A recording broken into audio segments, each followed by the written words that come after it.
Welcome back to another UFC fight prediction video. In this video, I'll be predicting the prelim fights for UFC Fight Night on ESPN Plus, Moicano versus Korean Zombie. So without further ado, let's get into our first fight on the card, our first prelim and the first fight that I'll be predicting on the card. So in our first fight, we have in the bantamweight division, Ewell versus Anderson dos Santos. So look at this fight, you got Ewell, who have a good height advantage and good reach advantage over Anderson dos Santos. Pretty solid striker, okay grappling. Anderson dos Santos, okay striking, but solid grappling. And Ewell fought a solid prospect in his last fight and got pretty much dominated, got picked apart on the feet, then got pretty much thoroughly broke down everywhere until eventually he got submitted. Anderson dos Santos just this is not his UFC debut. He fought, I think, an upper weight class in his last fight and lost a decision. It was due to grappling, but that's the one thing that Ewell doesn't really have. That's really offensive grappling. I think that's really what's going to fight come down to. I think on the feet, Anderson dos Santos can hold his own against Ewell, but if Anderson dos Santos even manages to get get this fight to the ground even once, Ewell will be in significant danger. I think that's going to be the case. I think he's going to be able to get him to the ground, not at a will, but I think he'll have a good shot at getting him to the ground every round. I think eventually, once he gets him to the ground, like maybe the first round will be like a tenderizing type of round where he gets him to the ground, gets some control, sets some stuff up, but Ewell will be able to hold his own. But then I think eventually, over the fight, it's just constantly going to the ground, it's going to wear on him. And I think eventually Anderson dos Santos sinks in a submission and gets some Ewell out of here. So in this fight, I have Anderson dos Santos via third round submission. Now on to our next fight, we have in the middleweight division, Winn versus Eric Spicely. So this is a late notice change up in this card right here.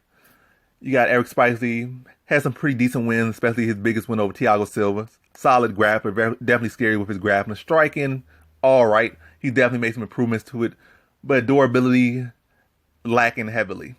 Strength-wise, lacking significantly. Winn, he's lacking height significantly. But I think in this fight, Winn, especially on the short notice, he's going to be the more well-conditioned fighter. He has that wrestling cardio, that wrestling pace.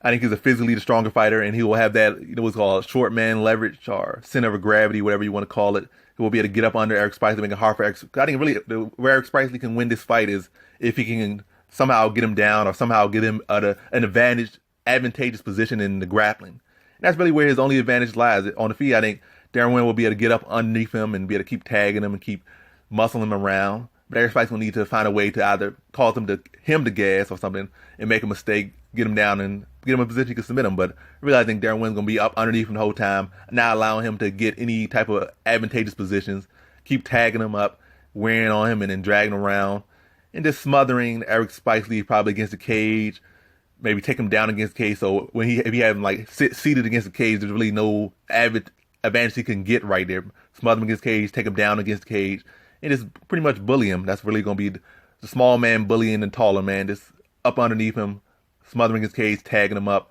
and now allow him to breathe. I think Winn's just going to not knock him out, but put him on a pretty solid, maybe one-sided type of performance, smothered against the cage. So in this fight, I got Winn via decision. Now to our next fight we have in the women's flyweight division, Ariane Lipski versus Molly McCann. So just looking at this fight, Ariane Lipski is just all around the better fighter. I think Molly McCann might be a better boxer, might be a better striker, might do more value, but Ariane Lipski has the big key factor. She's the better grappler, and Molly McCann's grappling hasn't really looked the best inside the UFC. And Ariane Lipski will be able to take her down if she needs to. I think if she had the reach and the distance, she could, and control the range. She can pick apart Molly McCann, set up some takedowns, and really just go for a clean, kind of clinical decision over Molly McCann. Like I said, overall, just a cleaner, better fighter. And as far as MMA goes, just pure MMA, or just MMA itself, not just striking, not just, but like how she mixes in her game, it's more clinical than Molly McCann, or just more technical than Molly McCann.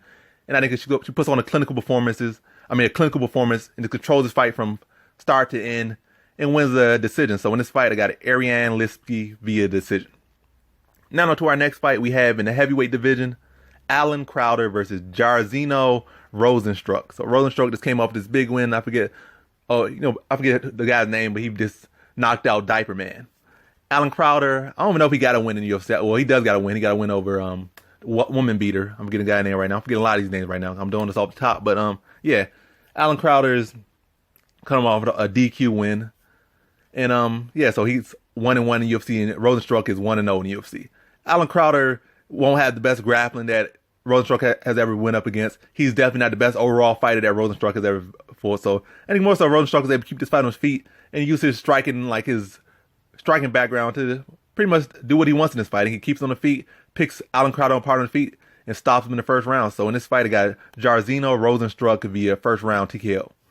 Now on to our co-prelim headliner we have in the lightweight division, handsome Matt Wiman versus Pena. So this is a real weird fight. I saw Matt Wiman on this card, and I thought it was like a typo. Like, this guy hasn't fought in years. I think it's been 5 years since he last fought. So much has changed in the last 5 years. I think Ronda Rousey's whole career in the MMA, start to finish, you could put in 5 years. So he hasn't fought in a while. They didn't have the Reebok, they didn't have the Monster, they didn't have this or that. So he hasn't fought in a minute. This is one of the old guards. I think he was like, I mean, not old guard, but still, he's been around for a minute, and he hasn't fought in about a lot of these fighters' whole career, 5 years. That's crazy. But don't just let that confuse you. This guy is still a solid fighter. He has a weird build. He looks like a midget, but they say he's 5'10". I'm going to say he's really 5'8", got short arms, big head, long torso, little legs, a very weird frame. But he's a fighter. He can scrap.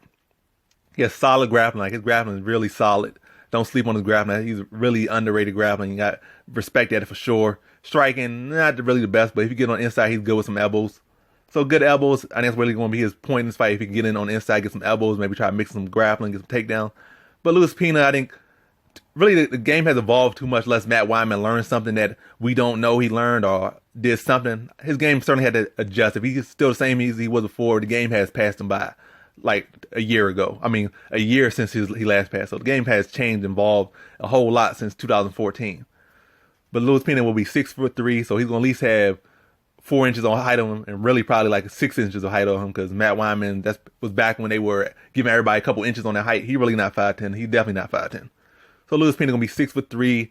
He has good takedown. He has good grappling. Matt Wiman will be the better overall grappler, but I think Pena with his wrestling can dictate the pace where the grappling goes. His range, I think he can pick apart Matt Wiman from distance. And I just think that's what's going to be the fight. Matt Wiman trying to get on the inside, be trying to fight a heavy smothering style, but Pena using foot movement, mixing in like strikes with his range. Probably even land a couple elbows of his own, because Wiman's going to need to get in. And Pena's elbows probably as long as Matt Wiman's punches, so he's going to be able to hit him with elbows, hit him with knees, keep that distance, make a hard fight for Matt Wiman. Now I think eventually he just makes Matt Wiman walk into a strike, and I think it happens in the second round, tags him with a big shot, follows up, and gets him out of there with some in the second round via TKO. So in this fight, I have Pena via second round TKO.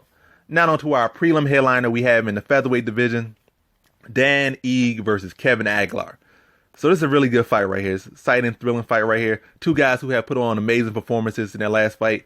Dan Ige overall performance in the last fight was more impressive. Just ran through a solid prospect, solid contender like it was nothing. Just dropped him, ground and pounded, submitted him. First round amazing. Kevin Aguilar performance, even though it wasn't as impressive, I think it actually was more impressive, because you could do something to somebody over a course of 3 rounds versus just a fast finish. That shows you more your technical like acumen. So he fought Enrique Barzola, who's an impressive wrestler, impressive grappler, and held him to no takedowns. And he shot 10 takedowns, held him to none. And he usually averaged about 4 or 5 takedowns a fight, and he held him to none. Was able to really control him at distance, pick him apart, counter him, show good boxing, show good foot movement, show good takedown defense. Really showed the full game. And that when his full, like when you see him in like full fights that go to distance, you never really seen him look that clean as Aguilar looked in that last fight.